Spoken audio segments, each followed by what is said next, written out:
Vllaznia është shpallur kampione e edicionit 2024-2025 në kampionatin e futbollit të vajzave, pasi mundi Partizanin 2-0 në finalen e Final Four në sfidën e zhvilluar në arenën e Demave për vajzat kuqeblu shënuan Arbiona Bajraktari dhe Megi Doçi, duke siguruar trofeun e 12 radhazit të kampionatit. Pjesa parë u mbyll pa gola, ndërsa në minutën e 52 Bajraktari zhbllokoi rezultatin, Doçi vulosi fitore në minutën e 72. Pas ndeshjes u zhvillua ceremonia dorëzimit të medaljeve dhe kupës. Antarja e Komitetit Ekzekutiv të Federatës Shqiptare të Futbollit Anila Basha i dorëzoi medalje dhe trofeun ekipit të vllaznisë.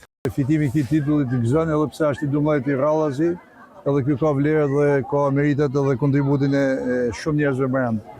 Është një titull që ne realisht e kishim në objektivin e fillim sezonit, një titull që mendoj ishte plotësisht i merituar, sepse gjatë gjithë sezonit ekipi tregoi nivel të lartë. Janë 10 vite punë, 10 vite për kushtim, por kjo është fal menaxhimit të zakonshëm që bën presidenti, fal mirë organizimit që ka ky ekip, fal punës vajzave, fal punë stafeve që punojnë me këta dhe normalisht që vijnë edhe këto rezultate. Por me gjitha puna këtyre vajzave që janë palodhën na dorojnë ndoshta edhe në momentet nervozizmi që kena në trajnerat, por jam shumë i kënaqur, shumë i lumtur. Jam shumë i lumtur për këtë sukses, sepse është puna e vazhdueshme që ekipi jonë ban me lojtarët edhe me ekipin, e natyrisht që suksesi nuk mund mungoj asnjëherë. Është viti i 9 që unë jam kampion me vllaznin.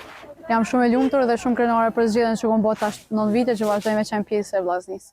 Me këtë sukses, vllaznia do të përfaqësojë Shqipërinë në raundin paraeliminator të UEFA Women's Champions League 2025-2026. Partizani si vendi i dytë do të marrë pjesë për herë të parë në raundin paraeliminator të kompeticionit të ri UEFA Women's Europa Cup në ndeshje për vendin e tretë, Gramshin poshtë Apollonin 2-1.